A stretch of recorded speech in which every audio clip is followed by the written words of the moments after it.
Stage 4 మోకాళ్ల అరుగుదలకి నొప్పి లేకుండా కీళ్ల మార్పిడి ఆపరేషన్ చేయబడును. Doctor Ramesh Gajula, endoscopic spine ortho surgeon and pain physician, Panacea spine pain ortho and sleep center, Uppal, Hyderabad.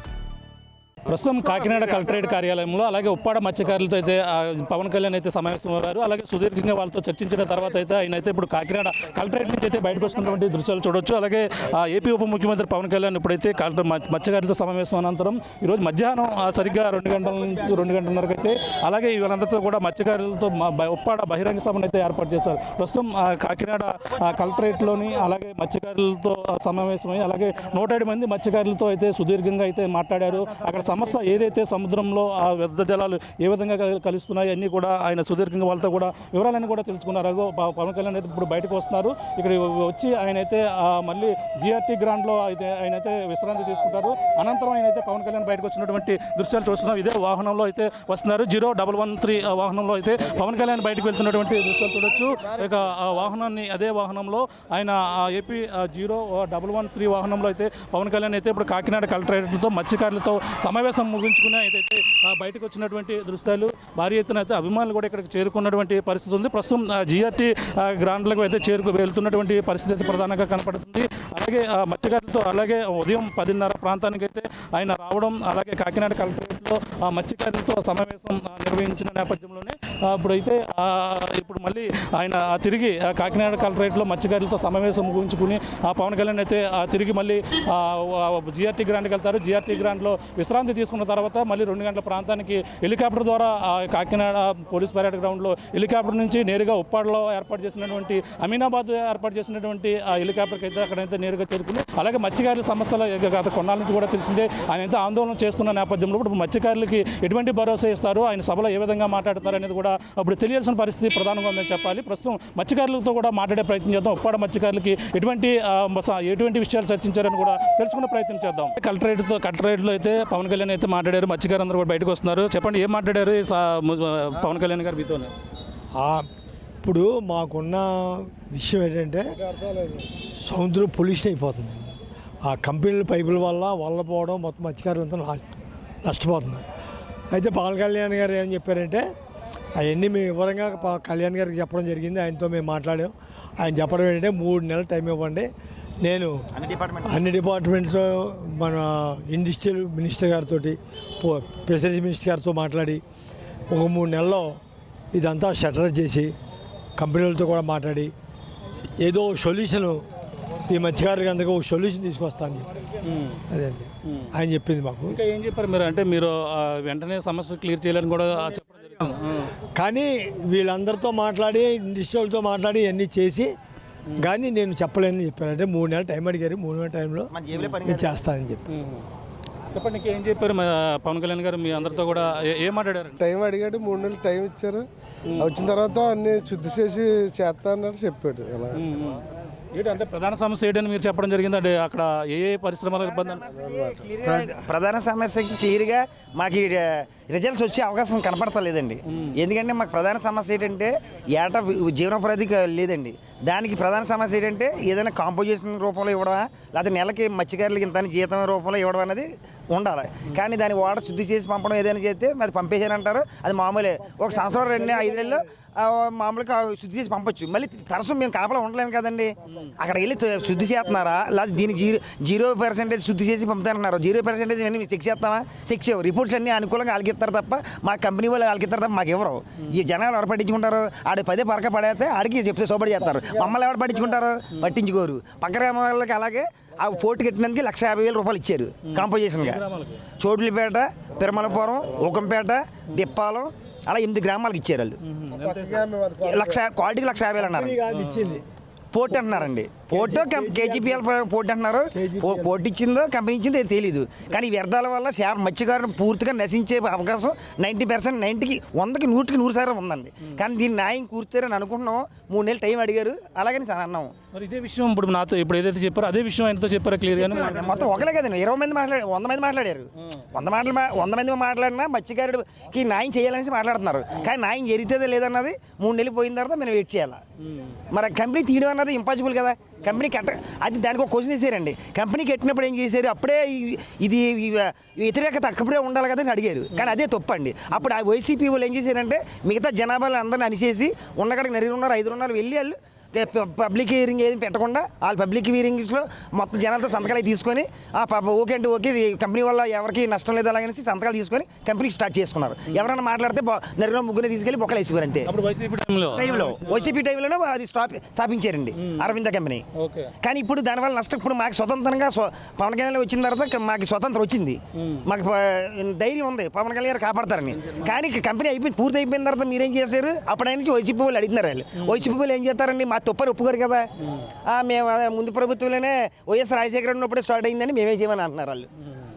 మరి 3 నెలల సమయంలో మీకు అవుతుందని మరి 3 నెలల టైంలో ఏదవుతుంది అని అంటే ప్రజలకి న్యాయం జరగాలండి. కానీ జరుగుతుందా లేదన్నది మేము మా చేతిలో కాదు కదా. పవన్ కళ్యాణ్ గారు కూడా నేను ఒకటి చేతిలో జేబులేదు అయిపోయింది కాదు. సీఎం గారు దృష్టిలో పెట్టాలా, పొల్యూషన్ డిపార్ట్మెంట్ ఉండాలా, ఈయన కేంద్ర దృష్టికి వెళ్ళాలా. ఇవన్నీ తీసుకెళ్ళిన తర్వాత అవుతుంది. ఇవన్నీ వెళ్ళకపోతే నేను ఒకరిని చేసేది కదా అని ఆయన అంటున్నారు. ఆయనే ఆయన తప్పు పట్టడానికి ఏం చేయలేము. అంటే మేము ధర్నా రోడ్లు ఎక్కి ధర్నా చేస్తున్నాం కాబట్టి మా ఆందోళన ఆలకించలేక చూడలేక వచ్చేది ఆయన. తర్వాత నాకు న్యాయం జరుగుతుంది లేదన్నది మేము మా జేబులో పనికేది. పవన్ కళ్యాణ్ గారు కూడా చేస్తారని మేము ఉద్దేశంతో ఉన్నాం. మరి చేస్తారు లేదన్నది ఆ 3 నెలలు పోయిన తర్వాత ఆయన ఇష్టం. అది సభలో ఇప్పుడు బహిరంగ సభలో ఉన్నారు. బహిరంగ సభలో కూడా ఇదే విషయాన్ని ఆయన చెప్పే అవకాశం ఉందా? మరి అక్కడ ఉన్న స్థానికులు కూడా దీన్ని చాలా రమస్గా మాట్లాడతారండి.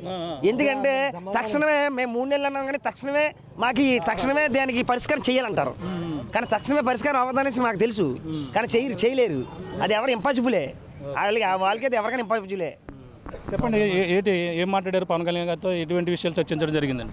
సార్ ఆల్రెడీ పవన్ కళ్యాణ్ గారు మాకు ఇప్పుడు ఉప్పాడు మీటింగ్లో కూడా చెప్తానని చెప్పారు. ఏదైతే మన అరబిందో సంస్థ లేదా దివ్య సంస్థలు ఉన్నాయో వాటితో నిపుణులతో కమిటీ చేసి వ్యర్థాలు ఎంతవరకు వదులుతున్నారు ఏంటనేది దాని మీద సమగ్ర నివేదిక తెచ్చుకొని మనకి న్యాయం చేసే విధంగా చేస్తానని కూడా మాట ఇచ్చారు. అలాగే పొల్యూషన్ కంట్రోల్ బోర్డుని వాళ్ళని అలాగే కలెక్టర్ గారిని మత్స్యకారులను కలిపి ఒక కమిటీ చేసి ట్రాన్స్పరెంట్గా చేసి నేను కలెక్టర్ గారు 100 రోజుల్లో అని చెప్పారు. కానీ అందరూ ఎంత త్వరగతిన వీలైతే అంత త్వరగతిన చేయమని మీ అందరం కూడా డిమాండ్ చేసాం. మా డిప్యూటీ సీఎం గారు చాలా సానుకూలంగా స్పందించారు. ఆయన చేస్తారని కూడా మేము నమ్ముతున్నాం. చెప్పండి, పవన్ కళ్యాణ్ గారు ఏం మాట్లాడారు? మీరు ఏ సమస్యలు చెప్పండి? అదే మా మత్స్యకారుల సమస్యలు అన్నీ చెప్పాము. ఆ కంపెనీల గురించి కూడా దానివల్ల పొల్యూషన్ వస్తుందని ఆ విషయం మీద కూడా చెప్పాము. దాని మీద స్పందించి మీ కష్టాలను నేను పంచుకుంటాను, దానికి న్యాయం చేస్తాను మీ మత్స్యకారులకి నో డౌట్ అని చెప్పారు పవన్ కళ్యాణ్ గారు. ఏంటండి అది చెప్పండి, ఏమన్నారు? ఇంకా ఏమేమి మాట్లాడారు? అసలు ఎన్ని నెలల సమయం అడిగారు? మేము మత్స్యకారులు ఇప్పుడు ఎదుర్కొంటున్న సమస్యలపై దానికి సంబంధించిన పొల్యూషన్ అధికారులు అలాగే డిప్యూటీ సీఎం అయిన పవన్ కళ్యాణ్ గారు, కలెక్టర్ గారు అందరూ కూర్చోండి ఒక చర్చకి అయితే వచ్చామండి. అయితే అక్కడ మేము అడిగిన డిమాండ్స్ ఏంటంటే మాకు ఆ పొల్యూషన్ వల్ల జీవనాధారాన్ని కోల్పోయి మత్స్యకారులు ఈరోజు వలసలు పోయే పరిస్థితికి వచ్చామండి. ఇక్కడ బ్రతకలేని కష్టం. 5 లక్షల నుంచి ₹1 కోటి వరకు వ్యాపారాలు చేసుకొని ఈ వేళ ఆత్మహత్యలు చేసుకునే పరిస్థితికి వచ్చామని చెప్పేసి ఆయనకి మా బాధని ఆయనకి వినిపించుకున్నామండి. అయితే ఆయన ఏమి ఇచ్చారంటే భరోసా, మీకు దీనికి సంబంధించిన పొల్యూషన్ గురించి నేను ఒకసారి విజిట్ చేసి 100 రోజుల్లో ఈ పొల్యూషన్కి సంబంధించిన అధికారులతో కూడా మాట్లాడి అలాగే మన రాష్ట్ర ముఖ్యమంత్రి వర్యులు చంద్రబాబు నాయుడు గారితో మాట్లాడి మీకు తగిన పరిష్కారం చేస్తానని ఒక హామీ అయితే ఇచ్చారండి. దీనికి గడువు 100 రోజులు టైం అడిగారండి. దానికి మేము కూడా ఓకేనండి అని చెప్పడం జరిగిందండి. అంటే మీరు అప్పుడు గత ప్రభుత్వంలో మరి ఏం చేశారని కూడా పవన్ కళ్యాణ్ ప్రశ్నించి కూడా తెలుస్తుంది. గత ప్రభుత్వంలో మరి ఇది ఇప్పుడు వచ్చింది కాదు కదా, గత ప్రభుత్వంలో వచ్చింది. మరి అప్పుడు ఎందుకు మీరు ధర్నాలు చేయలేదు? ఈ గవర్నమెంట్ వచ్చిన తర్వాత ఎందుకు ధర్నాలు చేస్తున్నారు అంటే దానికి కూడా సమాధానం ఇచ్చామండి. గత గవర్నమెంట్లో మేము ధర్నాకి దిగితే అనేక రకాల కేసులు పెట్టి లోపల పడేయడం జరిగేదండి. తర్వాత వ్యక్తిత్వంగా టార్గెట్ చేసి వాళ్ళని ఏ విధంగా హింసించాలనే దాని మీద ఉండేవారండి. ఆ ప్రభుత్వంలో మేము భయపడి బయటికి రోడ్డు మీకు రాలేకపోయామండి. ఈ కూటమి గవర్నమెంట్ మాకు న్యాయం చేస్తుంది అని ఇది ప్రజల వద్ద ఉండే మంచి ప్రభుత్వం అని చెప్పేసి మేము విన్నవించుకోవడానికి రోడ్డు ఎక్కామండి. దానికి కూడా పవన్ కళ్యాణ్ గారు సానుకూలంగానే స్పందించారండి. ఏం మాట్లాడారు? ఇది ఒకటే మాట్లాడారు? ఇంకా సమస్యలు ఇదే అండి వల్లే. అయితే మిగతా గ్రామాల నుంచి కూడా రుద్రభూములు అడిగారు, తర్వాత సముద్రం కోతకి ఉప్పాడ ప్లస్ కోన్పాపేట గట్టు కూడా అడిగారండి. దానికి 372 కోట్ల రూపాయలు శాంక్షన్ అయ్యింది. అది రావడానికి టైం పడుతుంది. ఈ లోపల తాత్కాలికంగా విలేజ్లు కొట్టుకుపోకుండా తాత్కాలిక పరిష్కారం పెద్ద పెద్ద బండరాళ్ళు వేసి కాపాడుతామని చెప్పారండి. అదే ఈ విధంగా పవన్ కళ్యాణ్ గారు హామీ ఇవ్వడంతో మేము ఇప్పుడు ఈ మీటింగు మత్స్యకారులు కొంత ఆనందాన్ని పొందినట్టుగా నిరూపిస్తున్నామండి. అంటే ఇప్పుడు బహిరంగ సభలో మీరు ఇప్పుడు 107 మంది ఎంతమంది పాల్గొన్నారు? బహిరంగ సభలో మరి మిగిలిన వాళ్ళు కూడా ఒప్పుకునే అవకాశం ఉందంటారా? మరి బహిరంగ సభలో కూడా ప్రజలకి వాళ్ళకి అర్థమయ్యేటట్టు వాళ్ళకి పూర్తి హామీ ఇస్తే వాళ్ళు కూడా ప్రజలు కూడా ఆనందాన్ని వ్యక్తం చేసి ఒప్పుకుంటారనే నమ్మకం మాకు ఉందండి. ఎంతమంది పాల్గొన్నారు? ఆయన ఏ సమస్యలు మీరు ముఖ్యంగా చెప్పడం జరిగింది? మెయిన్ ఏంటంటే అన్ని కేటలకు సంబంధించిన మత్స్యకారులు వచ్చాం మండలం మొత్తం మీద. టోటల్గా పొల్యూషన్ మీదే అంటే మత్స్యకారుల యొక్క జీవనాధారం మొత్తం తొండంగి మండలం కొత్తపేట మండలం కూడా ఫిషింగ్ మీద కాబట్టి మేజర్గా ఉప్పారు కాబట్టి వాళ్ళు పొల్యూషన్ వల్ల అయిపోతుందని చెప్పాం. ఏదో శాస్త్రీయంగా అధ్యయనం చేసి 3 నెలల్లో కమిటీ చేసి మత్స్యకారులకి బెనిఫిట్ వచ్చేలా కవర్ చేస్తామని చెప్పారు. అప్పుడులా ఏటకి వెళ్ళాలంటే ఏటకి వెళ్ళిపోమని చెప్పి కూడా ఈరోజు అక్కడ అనౌన్స్మెంట్ చేస్తారు ఉప్పాడులోను. తప్పకుండా అది మన కాన్స్టిట్యున్సీ ఎమ్మెల్యే కాబట్టి డిప్యూటీ సీఎం గారు కాబట్టి న్యాయం చేస్తారని మా మత్స్యకారులు ఆశతో చూస్తున్నారు. అంటే ఇప్పుడు మీరు అందరూ కూడా ఒప్పుకున్నారు, అక్కడ ఉన్న స్థానికులు కూడా ఒప్పుకునే అవకాశం ఉందంటారా? అంటే ఆయన సారా స్వయంగా ప్రకటిస్తా అని చెప్పారు. ఇక్కడ ఏదైతే మాట్లాడామో ఇది గోప్యం కాదు కదా, ఇక్కడ మన అంతరంగంగా కొన్ని నాయకులతో మాట్లాడారు. అక్కడ ఆయన నుంచి ఓపెన్గా చెప్తాను చెప్పారు. మా మత్స్యకారు మహిళలకి యూత్కి మత్స్యకారులు కూడా చెప్తాను చెప్పారు. అంటే గత ప్రభుత్వం హయాంలో కట్టేసింది, ఇప్పుడు మనం ఏం చేయగలం అని కూడా ఒక మాట సందర్భం కూడా వచ్చిందని కూడా అది కట్టాను. గత ప్రభుత్వంలో కట్టేసిందే. అప్పుడు పోరాటాలు చేయడానికి ఇంటెలిజెన్స్ కూడా ఉండి కేసులు పెట్టి బెత్తాయించే మత్స్యకారులు కేసులు ఎత్తుకోలేక సైలెంట్ అయ్యాం. ఇప్పుడు పవన్ కళ్యాణ్ గారు పెట్టే గుణం కాబట్టి ఓ మాట అన్నా సరే కాన్స్టిట్యున్సీ ఎమ్మెల్యేగా మినిస్టర్గా ఆయన మాకు అడిగే హక్కు ఉంటుంది. ఆయన పెట్టే మమ్మల్ని దండించే హక్కు ఉంది, మేము దండించే హక్కు ఉంది, ఆయన దండించే హక్కు ఉంది కాబట్టి ఆయన శాతనాహంతో ఉన్నామన్నమాట. ఇంకా ఏమన్నా ఎవరైనా మాట్లాడడం జరిగిందా? ఇంకా అదే ఒకటే సమస్య మీద ఇంకా మాట్లాడడం జరిగిందా? మెయిన్ పొల్యూషన్ గురించి మత్స్య సంపద కాపాడి మత్స్యకారుల యొక్క మనుగడ కనుమరుగకుండా కాపాడమని చెప్పాం. ఇది ఆ పరిస్థితి. మత్స్యకారులు అయితే ఇంకా ప్రధానంగా చూసుకుంటే మత్స్యకారులందరూ కూడా ఇప్పుడే వస్తున్నారు. వాళ్ళ సమస్యలపై కూడా గత కొన్నాళ్ళ నుంచి కూడా తెలిసిందే. గత నెల 23వ తేదీన 24వ తేదీన అయితే భారీ ఎత్తున ఆందోళన చేపట్టారు. పవన్ కళ్యాణ్ రావాలి, స్థానిక నియోజకవర్గ ఎమ్మెల్యే రావాలంటూ కూడా వాళ్ళంతా కూడా నిరసనలు తెలియజేసిన నేపథ్యంలోనే 10వ తారీఖు వరకు డెడ్ లైన్ ఇచ్చారు. ఈ నేపథ్యంలోనే ఈరోజు 9వ తారీఖున రావడం, ఆయనైతే కాకినాడ జిల్లా కలెక్టర్ కార్యాలయంలో మొత్తం 107 మంది మత్స్యకారులతో ఆయనైతే సుదీర్ఘంగా సమావేశం నిర్వహించి అసలు సమస్య ఏ విధంగా ఉంది, ఎవరెవరు ఒక్కొక్కరు అభిప్రాయాలు కూడా తెలుసుకున్నటువంటి పరిస్థితి ఉంది. అంటే 3 నెలల సమయంలో ఆ సమయం ఇవ్వండి అని కూడా ఆ పవన్ కళ్యాణ్ 3 నెలల సమయంలో ఏ విధంగా ఉంటుంది పొల్యూషన్ బోర్డు దాంతో పాటు అలాగే మత్స్యకార శాఖతో పాటు అలాగే పరిశ్రమలకు సంబంధించిన శాఖతో పాటు మొత్తం అందరూ కూడా సుదీర్ఘంగా చర్చించి 3 నెలల్లో మొత్తం న్యాయం చేసే విధంగా కూడా మాట్లాడతానంటూ కూడా పవన్ కళ్యాణ్ అయితే మాట ఇచ్చినట్టుగా తెలుస్తుంది. ఈ నేపథ్యంలో బహిరంగ సభలో ఇదే విషయాన్ని కూడా ఆ మత్స్యకారులందరూ కూడా బహిరంగంగానే చెప్పే అవకాశం కూడా క్లియర్ కట్గా కనబడుతుంది. గత ప్రభుత్వంలో ఆ పవన్ కళ్యాణ్ కూడా గత ప్రభుత్వంలో మీరు ఎందుకు మీరు దాన్ని ఎందుకు అనుమతించారు, ఎందుకు మీరు అప్పుడు ఎందుకు అడ్డుకోలేదని కూడా ఆ పవన్ కళ్యాణ్ కూడా మత్స్యకారులను అడిగిన నేపథ్యంలోనే మత్స్యకారులు కూడా గత ప్రభుత్వ సమయంలో అలాగే కేసులు పెట్టి చాలా విధాలుగా కూడా వేధించారు. వేధించిన నేపథ్యంలోనే మేము ఈ విధంగా వాళ్ళని ఏ విధంగానూ కూడా అడ్డుపెట్టే ప్రయత్నం అయితే చేయలేకపోయాం. కేసులు పెట్టి ఈ విధంగా అయితే చేసిన నేపథ్యంలోనే గతంలో పరిశ్రమలను స్థాపించకుండా మేమంతా కూడా అడ్డుకోలేకపోయాం కూడా చెప్పుకొచ్చినటువంటి పరిస్థితి ప్రధానంగా ఉంది.